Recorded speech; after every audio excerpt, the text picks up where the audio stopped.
আজকে আমরা differential geometry বইয়ের চ্যাপ্টার 2 অর্থাৎ স্পেসে বক্ররেখা সমূহ যে অধ্যায়টা আছে অধ্যায়ের হচ্ছে এক্সাম্পল 46টা কি সমাধান করব। তো আপনাদের বইয়ের সাথে এক্সাম্পলটা নাও মিলতে পারে, অন্য এক্সাম্পলে ওটা থাকতে পারে। তো আপনারা কি করবেন, এটা কি মিলিয়ে নেবেন। তো এখানে দেখতে পাচ্ছেন বলা আছে যে দেখাও যে বার্ট্রান্ড কার্ভ দ্বয়ের প্রতিসঙ্গী বিন্দুতে স্পর্শক দ্বয়ের মধ্যবর্তী কোণ কি ধ্রুবক। তাহলে আমাদের বার্ট্রান্ড কার্ভ দ্বয়ের প্রতিসঙ্গী বিন্দুতে স্পর্শক দ্বয়ের যে মধ্যবর্তী কোণটা আছে এটা হচ্ছে কি ধ্রুবক। আমাদের কি এটা হচ্ছে প্রমাণ করতে হবে, ঠিক আছে। তো এখানে দেখতে পাচ্ছি যে সি সি এবং সি ওয়ান, সি এবং সি ওয়ান হচ্ছে কি বার্ট্রান্ড কার্ভ। এখানে কি বলছে যে মনে করি বার্ট্রান্ড কার্ভ সি এবং সি ওয়ান। তাহলে এই যে বার্ট্রান্ড কার্ভ হচ্ছে সি এবং হচ্ছে কি সি ওয়ান, এবং এর প্রতিসঙ্গী বিন্দু পি ও পি ওয়ান। এর প্রতিসঙ্গী বিন্দু যে আছে এটা হচ্ছে কি পি ও পি ওয়ান, অর্থাৎ এই বার্ট্রান্ড কার্ভ দ্বয় সি এবং সি ওয়ান, এই বার্ট্রান্ড কার্ভ দ্বয় যেখানে এসে কি যে বিন্দুতে কি স্পর্শ করছে তাকে আমরা কি বলবো প্রতিসঙ্গী বিন্দু। সেজন্য এখানে এসে কি স্পর্শ করছে এই বিন্দুতে, এটাকে পি পি এবং পি ওয়ানকে আমরা কি বলবো প্রতিসঙ্গী বিন্দু। এই যে প্রতিসঙ্গী বিন্দু পি ও পি ওয়ান এর অঙ্কিত স্পর্শক দ্বয়ের মধ্যবর্তী কোণ কি আলফা। এই যে মধ্যবর্তী কোণ কি আলফা। তাহলে এই মধ্যবর্তী কোণ আলফা সমান যে ধ্রুবক, এটা কিন্তু আমাদের হচ্ছে কি প্রমাণ করতে হবে। তো আপনারা কি যদি চিত্রটা দেন তাহলে ভালো হবে, না দিলেও সমস্যা নেই, ঠিক আছে। তো আপনাদের সুবিধার্থে আমি হচ্ছে খাতায় এই সমস্যাটা তুলে নিয়েছি। তো এরপর হচ্ছে যে বাংলা কথাটা আমি আপনাদের কি বুঝাই দিলাম সেটা কি আমি লিখে নিয়েছি, যাতে হচ্ছে কি ভিডিওটা কি লম্বা না হয়ে যায়। তো এখানে মনে করি বার্ট্রান্ড কার্ভ হচ্ছে সি এবং সি ওয়ান এবং প্রতিসঙ্গী বিন্দু, অর্থাৎ বার্ট্রান্ড কার্ভ দ্বয় হচ্ছে যেখানে কি যে বিন্দুতে হচ্ছে কি স্পর্শ করছে সেটা কি প্রতিসঙ্গী বিন্দু পি এবং পি ওয়ান, এবং অঙ্কিত স্পর্শক দ্বয়ের মধ্যবর্তী কোণ কি আলফা। তাহলে আমাদের প্রমাণ করতে হবে কি আলফা সমান কি ধ্রুবক। তো চলুন আমরা হচ্ছে কি শুরু করি। তো আমাদের প্রথমে কি প্রমাণ করতে হবে যে কি প্রমাণ করতে হবে আলফা ইকুয়াল টু কি ধ্রুবক, ঠিক আছে। ধ্রুবক কিন্তু আমাদের প্রমাণ করতে হবে, কারণ আমাদের বলছে যে স্পর্শক দ্বয়ের মধ্যবর্তী কোণ কি ধ্রুবক। তাহলে স্পর্শক দ্বয়ের মধ্যবর্তী কোণ সমান আমরা কি পাইছিলাম, এখানে আলফা কিন্তু পেয়েছিলাম। তো এখন আমরা কি করব, এখানে এখানে টি ভেক্টর ডট গুণন কি T vector one equal to modulus T vector one cos alpha, ঠিক আছে। তো এটা হচ্ছে মধ্যবর্তী কোণ নির্ণয়ের কি সূত্র। তো আপনাদের যদি বুঝতে অসুবিধা হয় তাহলে কি এটা পাশে লিখে রাখবেন যে মধ্যবর্তী কোণ নির্ণয়ের সূত্র, ঠিক আছে। তো এরপর আমরা কি করব,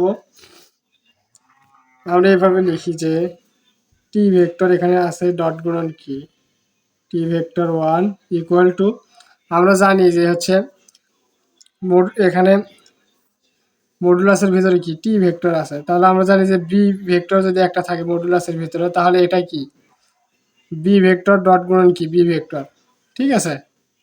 তাহলে এখানে কি দুইটা বি ভেক্টর হয়ে যায়।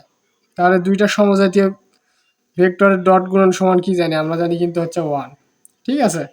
তো এখানে টি ভেক্টর আছে, তাহলে দুইটা টি ভেক্টরের কি ডট গুণন কি সমান হয়ে যাবে কি ওয়ান কিন্তু হয়ে যাবে। তাহলে এখানে পাচ্ছি ওয়ান, এখানে টি ভেক্টর ওয়ান আছে, তাহলে এটার অর্থ কি মানে দুইটা টি ভেক্টর ওয়ানের হচ্ছে কি ডট গুণন, তাহলে এখানে কি আমরা হচ্ছে কি ওয়ান হয়ে যাবে। আমরা হচ্ছে কি দুইটা যেমন হচ্ছে এন ভেক্টর ডট গুণন বি ভেক্টর, দুইটা আলাদা ভেক্টরের ডট গুণন সমান আমরা কি জানি জিরো, এবং হচ্ছে দুইটা সমজাতীয় ভেক্টরের ডট গুণন কি আমরা কি জানি ওয়ান। তাহলে এখানে মডুলাসের ভিতরে টি ওয়ান আছে মানে কি, তাহলে দুইটা টি ওয়ান ভেক্টর ডট গুণন টি ওয়ান ভেক্টর, তাহলে দুইটা সমজাতীয় ভেক্টরের ডট গুণন সমান ওয়ান। এখানে মডুলাসের ভিতরে কি টি ভেক্টর ওয়ান আছে, তাহলে এখানে কি টি ওয়ান ভেক্টর ডট গুণন টি ওয়ান ভেক্টর, তাহলে দুইটা সমজাতীয় ভেক্টরের কি ডট গুণন সমান কি ওয়ান হয়। তাহলে দুইটা পাচ্ছি এখানে ওয়ান, ওয়ানের সাথে যদি আমরা কজ আলফা গুণ করি তাহলে এখানে আমরা কি পাবো কজ আলফা কিন্তু পেয়ে যাবে। তাহলে এটাকে আমরা কি 1 নম্বর সমীকরণ দিয়ে দিলাম। তো এখন আমরা কি করব, এখন আমরা এটাকে কি অন্তরীকরণ করব। তাহলে এখন ডিডিএস করব। তাহলে ডিডিএস টি ভেক্টর ডট গুণন কি এখানে কি আছে টি ভেক্টর 1। তাহলে এটা যদি করি, তাহলে এটাকে যদি আমরা ভি ধরি, এটাকে ইউ ধরি, এটাকে ভি ধরি, তাহলে ইউকে স্থির রেখে ভিকে অন্তরীকরণ, তারপর ভিকে স্থির রেখে ইউকে অন্তরীকরণ করবো। ঠিক আছে, তাহলে আমি লিখতেছি এখানে ইউ হচ্ছে টি ভেক্টর, তাহলে ইউকে স্থির রাখলাম, রাখার পর ডিডিএস টি ভেক্টর 1, তাহলে ভিকে অন্তরীকরণ করলাম, এরপর প্লাস এই ভিকে স্থির রাখবো, টি ভেক্টর 1 ডিডিএস কি টি ভেক্টর। ঠিক আছে, তাহলে প্রথমে ইউকে স্থির রেখে ভিকে অন্তরীকরণ করলাম, এরপর ভিকে স্থির রেখে ইউকে অন্তরীকরণ করলাম। তো এখন আমাদের কাজটা কি হবে, এখানে হচ্ছে টি ভেক্টর আছে, টি ভেক্টরটা আমরা হচ্ছে লিখে দিলাম। এখন এখানে এস এর সাপেক্ষে এখানে কিন্তু টি ওয়ান ভেক্টরকে কিন্তু অন্তরীকরণ করা যায় না। তাহলে আমরা কি করব, এখানে একটা হচ্ছে কি কৌশল খাটাবো, সেটা হচ্ছে কি যে ডি টি ভেক্টর 1 ডিভাইডেড কি ডিএস 1। ঠিক আছে, তো তাহলে আমরা কি করলাম, এই যে ডিটি ভেক্টর 1টা আমরা কি উপরেই লিখলাম এখানে, এরপর কি অন্তরীকরণ করার জন্য এখানে কি ডিএস 1 লিখলাম। তাহলে ডিএস 1টা আমরা কি এখানে কি আপনা আপনি আসবে না, সেজন্য আমরা কি করব, উপরে একটা কি ডিএস 1 লিখবো, এরপর নিচে কি ডিএস দেব। তাহলে উপরে ডিএস 1 আর নিচে ডিএস 1, অর্থাৎ উপরে ডিএস 1 এবং নিচে ডিএস 1 কিন্তু কেটে যাবে, কেটে যাওয়ার পর ডিটি ভেক্টর 1 ডিভাইডেড ডিএস থাকবে। এখানে কি ডিটি ভেক্টর 1 ডিভাইডেড ডিএস আগের লাইনে কিন্তু থাকলো, শুধু আমরা কি আমাদের অঙ্ক করার সুবিধার্থে কি এখানে কি ডিএস 1টা নিয়ে নিলাম। তো ডিএস 1 এখানে একটা নিয়েছি, উপরে একটা নিয়েছি, তার মানে দুটা কাটাকাটি করে কি ভ্যানিশ হয়ে যাবে। তার মানে কি আগের লাইন আর পরের লাইন কি পার্থক্য কিন্তু নেই। ঠিক আছে, এরপর প্লাস দিলাম, দেওয়ার পর কি করব, এখানে আছে হচ্ছে কি T one vector, T one vector আমি লিখলাম। এরপর হচ্ছে কি করব, এটাকে এস এর সাপেক্ষে টি ভেক্টরকে অন্তরীকরণ করলে কি হবে, টি ভেক্টর প্রাইম হয়ে যাবে। তো এখন আমরা কি করব, এখন আমাদের কাজ হচ্ছে এখানে টি ভেক্টর আছে, টি ভেক্টর এখানে কি টি ভেক্টরই থাকবে। ঠিক আছে, এরপর হচ্ছে এস এর 1 সাপেক্ষে টি ওয়ান ভেক্টরকে অন্তরীকরণ করলে কি হবে, টি ভেক্টর 1 প্রাইম হয়ে যাবে, এটাকে আমরা অন্তরীকরণ করলাম। আর এখানে কি ডিএস 1 ডিভাইডেড কি ডিএস থাকবে, তাহলে ডিএস 1 ডিভাইডেড ডিএস কিন্তু এখানে থাকবে। এরপর আমরা কি করব, প্লাস এখানে কি আছে টি ভেক্টর 1 আছে, এরপর কি ডট আছে কি টি ভেক্টর প্রাইম আছে, আমি দিয়ে দিলাম। এখন আমরা কি করব, টি ভেক্টর আছে, টি ভেক্টরটা এখানে লিখলাম, টি ভেক্টর লেখার পর আমরা হচ্ছে টি প্রাইম ভেক্টর সমান আমরা কি জানি, আমরা জানি কিন্তু হচ্ছে টি প্রাইম ভেক্টর সমান আমরা জানি কিন্তু হচ্ছে কি কাপ্পা এন ভেক্টর, আমরা কিন্তু জানি হচ্ছে কি টি প্রাইম সমান কি কাপ্পা এন ভেক্টর। ঠিক আছে, তো আমি হচ্ছে টি প্রাইম ভেক্টর সমান এখানে কি কাপ্পা এন ভেক্টর আমি লিখে দিলাম। তো এখানে আছে হচ্ছে 1, তাহলে 1টা দুটার সাথেই কি বসাই দিলাম। ঠিক আছে, একবারে লিখলেই চলতো, আমি বোঝানোর সুবিধার্থে কি এখানে 1গুলো কি পরে লিখলাম। এখানে টি প্রাইম ভেক্টর সমান আমরা জানি কি সেভেড ফ্রেন্ডের সূত্র অনুযায়ী কাপ্পা এন ভেক্টর, তাহলে কাপ্পা এন ভেক্টর, আর এখানে 1 আছে, 1টা কি দুইটার সাথে কি বসাই দিলাম। এরপর ডিএস 1 ডিভাইডেড ডিএস প্লাস, এরপর এখানে কি করব, টি ভেক্টর 1 আছে, টি ভেক্টর 1 লিখলাম। এরপর টি প্রাইম ভেক্টর সমান আমরা কি জানি, টি প্রাইম ভেক্টর সমান আমরা জানি কি একটু আগে দেখলাম কাপ্পা কি এন ভেক্টর, এই যে এখানে দেখলাম, সেজন্য টি প্রাইম ভেক্টর সমান আমরা কি কাপ্পা এন ভেক্টরটা এখানে কি লিখে দিলাম। ঠিক আছে, তো আমরা এখন কি করব, এখানে বার্ট্রান্ড কার্ভ অনুযায়ী আমরা এখানে কি টি ভেক্টর লিখে দিলাম, এরপর কি কাপ্পা 1 লিখে দিলাম। এরপর হচ্ছে বার্ট্রান্ড কার্ভ অনুযায়ী আমরা কিন্তু এন ভেক্টর 1 সমান আমরা কিন্তু এন ভেক্টর লিখতে পারি শুধু। ঠিক আছে, এরপর হচ্ছে ডিএস 1 ডিভাইডেড ডিএস প্লাস হচ্ছে কি হবে টি ভেক্টর 1, এরপর হচ্ছে কি আছে কাপ্পা, এরপর এন ভেক্টর সমান আমরা কি লিখতে পারি এন ভেক্টর 1 কিন্তু লিখতে পারি। তাহলে সাইড নোট লিখে দিচ্ছি, যেহেতু N vector equal to N vector কি 1। ঠিক আছে, তাহলে এখানে টি ওয়ানের সাথে টি ভেক্টর 1 এর সাথে এন ভেক্টর 1 এর ডট গুণন কিন্তু করা যাবে, আর এখানে কিন্তু টি ভেক্টরের সাথে এন ভেক্টর এখন ডট গুণন করা যাবে, আগে কিন্তু করা যাইতো না, কারণ এখানে টি ভেক্টর ছিল, এখানে কি এন ভেক্টর 1 ছিল, দুইটা আলাদা ভেক্টর ছিল।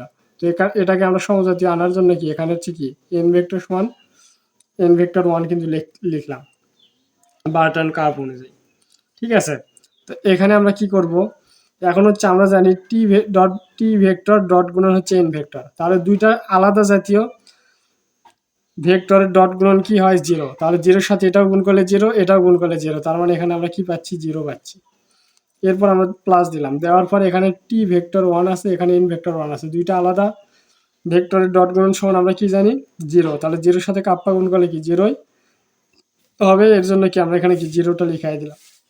তাহলে আমাদের হচ্ছে উপরে কি ছিল, কি সমান আমরা 0 পাইলাম, এখানে আমরা ডিডিএস টি ভেক্টর ডট গুণন টি ভেক্টর 1 সমান কিন্তু আমরা হচ্ছে 0 পাইলাম। তাহলে আমরা এখানে লিখে দিচ্ছি যে ডিডিএস টি ভেক্টর ডট গুণন টি ভেক্টর 1 সমান আমরা এখানে কি 0 পাইলাম। তো আমার এই পেজে জায়গা নেই, এই জন্য আমি হচ্ছে কি পরবর্তী পেজে চলে যাচ্ছি। তাহলে দেখেন আপনাদের বোঝার সুবিধার্থে আগের পেজে যে শেষের লাইনটা পাইছিলাম ডিডিএস টি ভেক্টর ডট টি ভেক্টর 1 সমান 0 পাইছি, এটা কিন্তু আবারও আমি লিখে নিয়েছি, ঠিক আছে, আপনাদের যাতে বুঝতে সুবিধা হয়। তাহলে এটাকে যদি আমরা হচ্ছে ইন্টিগ্রেশন করি তাহলে কি হবে, আমরা জানি হচ্ছে কি এখানে ডিফারেন্সিয়েশনের কি উল্টা হচ্ছে কি ইন্টিগ্রেশন, তাহলে ডিডিএস আছে, এটাকে যদি আমি আমার হচ্ছে ইন্টিগ্রেশন করি তাহলে এটা কি ভেনিশ হয়ে যাবে, তার কারণ কি একটা হচ্ছে আরেকটার কি বিপরীত। তাহলে এখানে ইন্টিগ্রেশন করার ফলে আমরা এখানে কি পাচ্ছি ডিডিএস কিন্তু চলে যাচ্ছে, ঠিক আছে। তাহলে এখানে আমরা লিখতে পাচ্ছি যে T vector dot T vector 1 equal to এখানে 0কে যদি ইন্টিগ্রেশন করি তাহলে কি হচ্ছে ধ্রুবক, এখানে কি পাচ্ছি ধ্রুবক কিন্তু পেয়ে যাচ্ছি, ঠিক আছে। তাহলে আমি সাইডে লিখে দিচ্ছি যে ইন্টিগ্রেশন করে, ঠিক আছে। তো এখন আমরা কি পাইছি, ইন্টিগ্রেশন করে কিন্তু আমরা হচ্ছে কি এখানে এটা কিন্তু পাইছি। তো এটাকে আমরা কি করব, এটাকে আমরা হচ্ছে কি 2 নম্বর সমীকরণ দিব, ঠিক আছে, এটাকে আমরা হচ্ছে কি 2 নম্বর সমীকরণ দিব। তাহলে আমরা 1 ও 2 হতে কি পাইলাম, আমরা কিন্তু 1 নম্বর সমীকরণে পাইছিলাম আগের পেজে, আপনারা একটু কষ্ট করে দেখে নেবেন, সেটা হচ্ছে টি ভেক্টর ডট গুণন হচ্ছে কি টি ভেক্টর 1 সমান কি cos আলফা, এটা কিন্তু আমরা হচ্ছে 1 নম্বর সমীকরণে কিন্তু পাইছিলাম, ঠিক আছে। আর হচ্ছে এটা হচ্ছে পাইলাম কি 2 নম্বর সমীকরণে। তাহলে আমরা লিখি যে 1 ও 2 হতে পাই, তাহলে 1 ও 2 হতে কি পাই, এখানে টি ভেক্টর ডট টি ভেক্টর 1 সমান কি cos আলফা, তাহলে এখানে আমরা কি পাইছি টি ভেক্টর ডট টি ভেক্টর 1 সমান কি ধ্রুবক, তার মানে দুইটা কি সেম, তার মানে আমরা কি এখানে cos আলফা সমান হচ্ছে কিন্তু হচ্ছে ধ্রুবক কিন্তু লিখতে পারি। তাহলে আমরা লিখি যে cos আলফা সমান কি ধ্রুবক, ঠিক আছে। তো cos আলফা সমান এখানে ধ্রুবক লিখলাম। এরপর আমরা যদি আলফা সমান লিখি, আলফা সমান এখানে ধ্রুবক, এখানে কি cos যদি ভাগ হয়ে যায় ধ্রুবকের সাথে ভাগ গুণ যাই হোক না কেন আমাদের কি ধ্রুবকই থাকবে, তাহলে এখানে কি আলফা সমান কিন্তু আমরা হচ্ছে ধ্রুবকটা পেয়ে গেলাম। তাহলে আমাদের কিন্তু আলফা সমান ধ্রুবক এটা কিন্তু প্রমাণ করতে বলছিল, আমরা কিন্তু প্রমাণটা করে ফেললাম।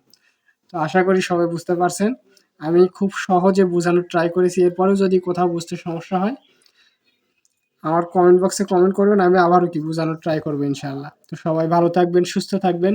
আজকের মতো ক্লাসটি এখানে শেষ করছি। আসসালামু আলাইকুম।